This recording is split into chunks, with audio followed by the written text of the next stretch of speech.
How many times do you go, man, if I was a profitable trader, I probably would have stopped trading right now. But you know what? I'm not there yet, so I'm going to keep trading. Or man, if I was a profitable trader, I probably wouldn't take this trade because I think profitable traders are more selective. But I'm going to take it anyway because I'm not there yet. The reason you're not there is because you keep making those mistakes. So tell yourself you're a profitable trader and do as profitable traders do, and I promise you, you're going to see better results.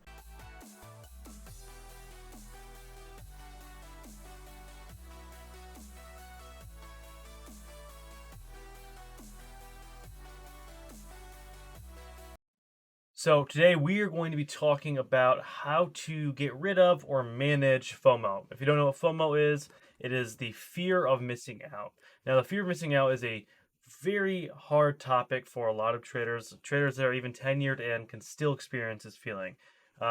Reason being is it's just a common part of nature, always thinking about what the could have been or what should have been or what I missed out on. So how do we limit that as traders? Because we understand that's going to happen every single day. What could have happened if I waited to sell? What could have happened if I entered in? What could have happened if I scaled out? What could have happened if I started trading 10 years earlier? All those could haves are getting me to where I am now and things that I've either messed up on or done well on. So, what have I done in the past 5 years of my journey of trading to help mitigate this? Try to help lessen the blow. So, starting off, got to remove FOMO. Now, first of all, you got to ask yourself, what is the source of the FOMO? Where is it coming from? Is it coming from really? Is it missing a play? Well, what for you triggers your FOMO? For me, it often is when I tell myself I should be buying, I should be trading this, yet I don't for some reason. If it's, I think for some reason I'm better than my strategies, or just something doesn't feel right. It's something's off, and then I talk myself out of the trade, knowing it was a decent setup, maybe not an A plus setup, but a decent one, and then it rips it out of me. Or I straight up am watching something else, or there's times where even yesterday I sat down at my desk at 6:30 in the morning and traded all the way till 10:30 in the morning, and the only good play was a 10-minute break. I went to the bathroom at 9 from 9:10. I went to the bathroom, went to kiss my son, and I was back at my desk. So obviously that's the unfortunate thing about trading. Sometimes you miss opportunities, but for me, it's missing a play. Not so much missing a play, like if I am done trading at 10:30 and then something rips at 1, I'm like, oh man, I missed it. That's fine. I'd understand I would have to give my entire life away for trading and sit here at my desk all day to even hit that. No, for me, it's when I tell myself I should be trading this. This is where I even tell even the audience, this is where I'd be buying, this is where I'd be selling, and I still don't trade it. That is irritating for me because I knew better. I clearly knew the strategy. I knew it fit one of my strategies. I did my research on it, and I still failed. I still either didn't make money on it or I lost. Sometimes if FOMO can then build where the stock squeezes, and then you're like, oh man, I should have bought down there, but now I'm buying right here, and then you have a much higher average, and it reverses on you, and you now lose, and now you're double as mad because you had FOMO, you knew the right entry, and B, now you're losing on it, and you're frustrated because you're losing because you're now snowballing. Another one that's most common, again, I've taught almost 70,000 students now, and one thing I find that's very common is being too scared to trade because the money that's in your account is too important to you. You've never lost money before. You don't understand the feeling, and you don't quite want to know the feeling of losing money. As a trader, you're going to lose money, and you're going to lose a lot of it. And I'm going to show you how much I lost a few years ago. In order to succeed, I think you need to lose. You need to be a good loser. Now, I challenge you, if this is your problem, to just start out small. Take 10 shares, 20 shares, build up to it. Um, and then you can start to understand, okay, this is a part of it. I'm okay with losing. It's not as bad as it sounds. This is gonna happen. If I really want this to happen, this is gonna happen. Another thing I'd challenge you to do is increase your capital for how much you have um, coming in, your main income stream. If it's not trading, and it shouldn't be trading until you have had at least $1 million in profit, trading probably shouldn't be your only source of income. Um, if you try to increase your outside sources of income, I found this in other areas of my life through, mine was real estate. I was able to make a decent amount of money off of real estate. Um, I'm no longer scared to lose because I understand if certain colleges can charge up to $250,000 a year or $100,000 a year, even $30,000 a year, and this education is costing me, say, I lose $10,000 my first year. Well, yeah, that's a lot of money, and yeah, I could have done this or that with it, but it's still education. It's still learning. As long as you're learning from your losses, then you're doing the right thing. Every trader loses in the beginning. Every trader. So knowledge isn't there. This is a huge one. I have students join my academy, and we're actually changing our academy up completely. Um, Over the summer, we're super excited to launch it. A few of you might know what we're doing, but it's going to really change the game in a lot of areas, especially with here. The knowledge is not there. So you join Profit Chasers. You've gotten the PC course. You've only booked one-on-one lesson, and you're just starting to join the daily group lessons or the live trading sessions, and you see that I make $40,000 in a day. You see that alert, and you're like, I want that to be me. You're trying to skip some steps, but you haven't watched the videos, done the back end research, joined these group lessons enough to fully understand how to trade. This is huge. The knowledge isn't there, so you try to skip a step. You try to think that you're better than learning, and you end up getting washed out by the market because you don't quite know where to enter or exit, and you're scared because it's going to take you a year to learn, and you just want to be making money now, and you're scared that in a year's time, day trading is now going to be illegal, and there will be no more day trading opportunities. Not going to happen. Okay, so common errors. Um, I have this book that we're reading in book club. This is helping me out a lot. I've been preaching this book for a little while. If you guys aren't encouraged to read this book with us at book club, I don't know what's wrong with you. Now, there's a few things that I'm going to walk you guys through. Creating your mental trading map. Why it's hugely important on getting over FOMO. And here's some errors. And let me know if any of these resonate with you. Okay. Um, Emotions. I want revenge when any trade I know has an edge doesn't pay off. Behaviors. I'm hyper focused on one position. Here's one. Actions. I'm constantly looking at my P&L.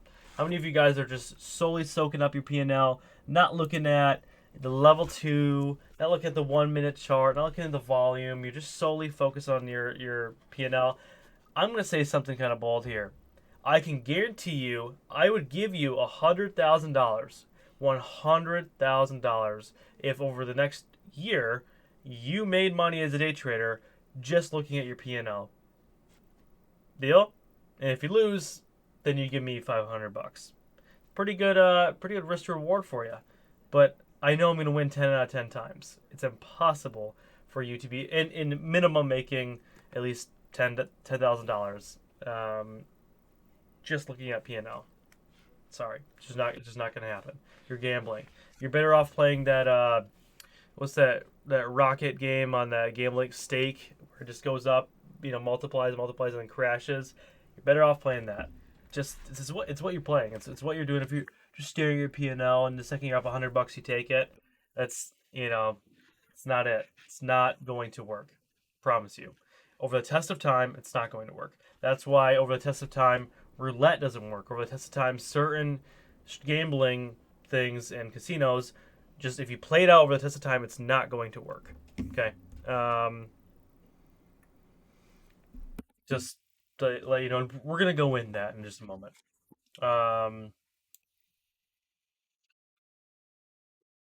and then continuing on, change in decision making. I'm focused on getting revenge and getting my money back. This was a case in point today. So I was up $1,000. Next thing you know, I'm up 700. Next thing you know, I'm up 400. Next thing you know, I'm break even. As a beginner, if this was 2 years ago, maybe even last year, I probably would have kept trading for the day. see if it end green. Okay, because I know I would have been rightfully upset that I was up 1,000 at one point and now I'm no longer up. I could promise you I probably would have kept trading. Now I understand that the odds of me actually losing on the day are much more likely than me winning because now I'm trading lesser opportunities. I'm forcing opportunity. I could promise you, last year I probably would have traded just to get green. When if I gave back all my profit after I hit my daily goal, don't you think I'd just stop, recoup, refocus, break even? It's a restart. That's what you need to do. But FOMO kicks in and tells you no, no trader, no Braid, no Randy, no Gennaro. You should keep trading. You should keep trading and try to get green on the day, and then stop. Just stop when you're green. It's you're good. You're cool with that. Oh, cool. All right, keep trading. Here's some crappy opportunities to trade from. Okay, and then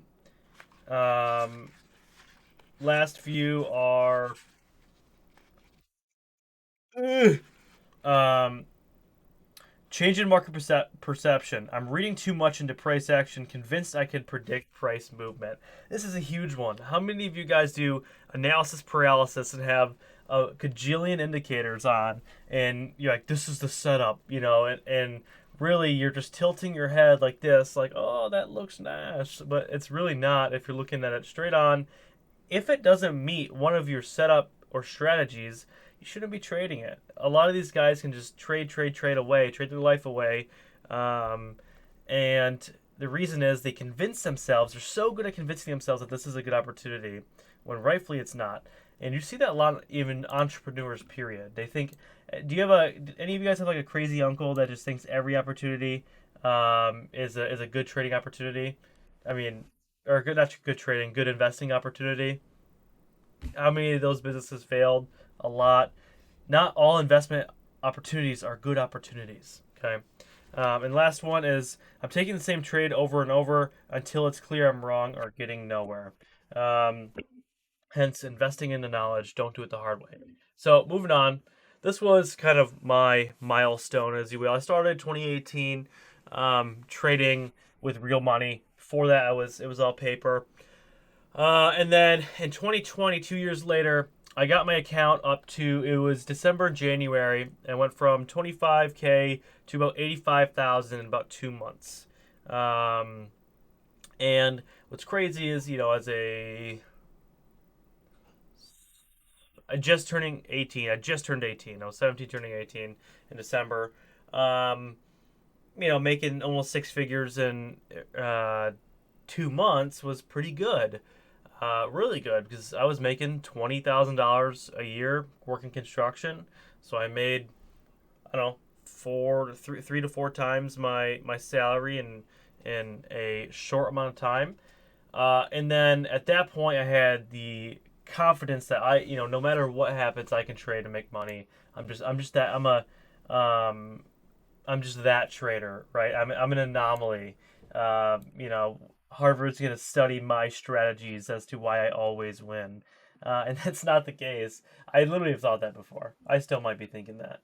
Who knows? Um, but the case is, I blew that account down to $14,000 it quicker than I built it. I built it up in about 2 months, and I think I went from 85,000 to 14,000 in like 10 days. So maybe it was a little bit more, but it was less than a month. So FOMO really started to kick in. What happens if I just took off for the month? What happens if I just spent that on a car? What happens if I did this? And then I realized that there's some work that needed to happen. Now, what works for me and what might work for you? Well, here's a few things that um, I like to do. So first of all, talking numbers. If any of you guys have been to a casino, you guys understand that uh, certain what's the word, like gambling things to do at casinos, obviously have a lower odds of you winning than higher. That's why the house always wins. And the term "the house always wins" comes from the fact that you should go there more and more and more, assuming if you win your first few times, you're going to keep going. But if you plan it out over a series of time, you are going to always lose. So if you have a 49% win rate, okay, and if you go to the casino in a week and say you make, I don't know, $1,000 in a week or something, and you go back and make 3,000, and then over a year or two, if you have no strategy and you just play your playing roulette, put it all in red every time, and you make money for a month or two, you're like, man, I'm pretty good at this roulette stuff. You have to understand, no matter what, no matter who you are, no matter how much money you're playing with, standing the test of time, if you continue to gamble on just red or just black, you are going to lose eventually. With a 49% win rate, you are going to lose. With your winners being just as big as your losers, you're going to lose. Now, for me, I understand that with my strategy and with my win to loss ratio, standing the test of time, I'm going to win and win and win and win. So when I have FOMO and I miss the opportunity, I go, whoa, whoa, whoa. I'm quite literally a money printer. Okay, if I have a 67% win rate, with my winners being 3.5 times bigger than my losers, simply standing the test of time, I am just going to make more and more money. That's just what I do as a trader. It's what I am doing. So by missing one opportunity, I'm okay with that. It's simply just standing the test of time. And some guys go, oh, what happens if it's a really big winner? Okay, what if it's a really big winner and I miss out on it? Well, you have to understand, first of all, that was going to be an outlier anyway. You're going to have outlying losers as well. Trade opportunities that you missed out on that could have been really big losers. So those wash out. So tell yourself that if I just stand the test of time, I'm going to make money, and a lot of it. So by missing one trade opportunity in one day, simply because my graph looks like this, I'm going to win. I mean, it's inevitable. With my win rate and with my win percentage and my win to loss ratio, I'm going to win. So one day through the test of time, is it really that big of a deal? Not really. It's not. And yes, you can talk yourself up and say, man, this trade would have changed my life, brah. Well, brah, I have news for you. I missed out on $1 million trade last Friday on CXAI when I sold at 11 instead of 70, brah. So it's going to happen for the rest of your career, straight up. It's just going to happen. So you have to get used to it, or that's going to eat at you for the rest of your trading career. So you have two options. You can either let it affect you for the rest of your career, or simply just be a better trader and understand that standing the test of time, you are going to win. And one trade is not going to change your entire life or career, because if it was, then you were over leveraged, simply put. Then, or you can just accept the fact that it's going to happen. You're going to miss out on opportunities. You simply cannot make every single opportunity, and you have to be okay with that. Then you're good. Same thing with business. First, you're going to, as a trader, miss out on $100 trade opportunities. Like, because I know a lot of you guys are doing the math in your head and going, man, I would have made $100 in that trade. And then it goes, in a year or two, you're gonna go, man, I would have made $1,000 in that trade. And now you're at a point like me, you're like, man, I would have made $100,000 in that trade. It's going to happen, and it's only going to get worse. I can promise you, it's only going to get worse. So squash it now, fix it now, and to set yourself up for more success.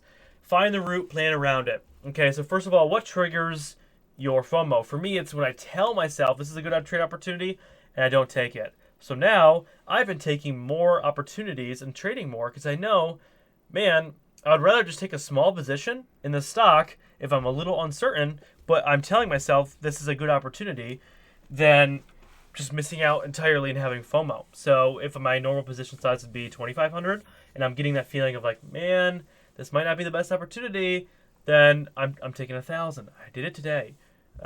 Because if you're right and it bounces higher and continues way higher, at least you have some shares in it. At least you have some skin in the game and you made some money on it. You were right.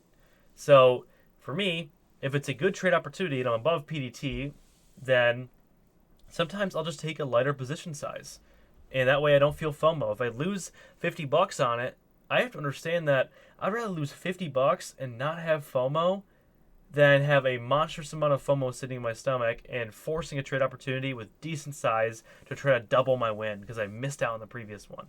That's just where I'm at as a trader. Now, the planning around it thing is huge, and one thing that Trader Jared taught me, and it was kind of a prophetic thing, and it was cool to think about it this way, is if I share my screen here, hold on, um, how do I? Okay, if I share my screen here, you guys see this car, right? It's a McLaren GT. I drove one for a little while. Drove a Porsche GT3. Drove a Corvette C8. But I lost my license, and I'm hopefully getting it back this year, assuming doctors will let me. And the reason I have it on my screen is every time I mess up in a trade, every time I do something wrong and I'm upset at myself, I look at my screensaver and I have to ask myself, am I trading one step closer, or what I'm about to do, is that getting me one step closer or one step further away from being able to drive that again, or being able to have that be my reality? Or better yet, is that getting me it, as a trader who can afford a car like that, am I acting as one? Am I acting as a someone who actually can comfortably afford that, and who's lost before, and who's okay with losing, and who's failed time and time and time again with and is being a good failure. If I lose on a trade, I'm punching my monitors, I'm throwing crap, I'm upset, then I'm gonna say no. Then you're not acting as someone who's actually either actively working towards that and one step closer every single day, and you're definitely not someone who right now should be driving one, because people who are can afford to drive those have lost time and time and time again. So for me, every time I make a decision like that, I have to ask myself two things: am I acting as the stature of someone who can comfortably afford that, not being emotional, having you know mental masculinity where I'm not upset at myself and I have mental strength. And two, is either the step I just took or the step I'm about to take, hence, you know, snowball effect trying to buy another stock, is that going to get me closer or further away from being able to actually get to that position where I can trade that? If the answer is no, then you probably shouldn't take it. So for me, that's helped me fix FOMO, is realizing, okay, looking at my numbers, looking at my broker statements. I mean, just pulling it up. I'm gonna pull up my TradeZilla. I haven't updated my TradeZilla in a while. Probably should do that. TradeZilla, log in. So, just looking at my numbers, standing the test of time, I am going to win again and again and again. This is what my account will continue to see if I just continue doing what I'm doing now. Now, obviously, there's outliers like this one. There's a good trade. There's gonna be outlying losers. This is a bad loss. You have to understand that simply just doing what you should be doing, you will make money. But the simple fact that you're experiencing FOMO, you are not going to make money if you trade off of FOMO. You're going to ruin those numbers, and you'll never achieve these numbers. So don't trade off that. Okay. You need to be as robotic as possible. If I can program myself to do this time and time again, I probably would let that bot run and not trade anymore, because at least it's not going to ruin or make my day based off of my P&L. So just understand that you are a money printer, and by experiencing FOMO and throwing your account into another trade like that, you are not going to achieve set of results. So for me, this is two things: is understanding the numbers and simply looking at things that motivate me to understand that I'm not doing the right thing right now, or maybe I am doing the right thing. And then finding the root. Why? At what point do you feel FOMO? For me, it's not necessarily missing an opportunity. It's missing an opportunity when I'm sitting there and I knew I could have traded that for money and traded that for profit, but I was too stupid, and decided, I'm smarter than trading. I'm smarter than the stock market. I'm gonna sit out of this one, sit out of my own trade. Stupid. But that being said, team, that's hopefully that helps you on how to try to erase FOMO or get rid of it. Understand that even being 10 years in, you're probably still going to experience it here and there. If you guys have any questions on this topic, throw it in the chat right now. I'll give you guys 60 seconds um, to ask your questions.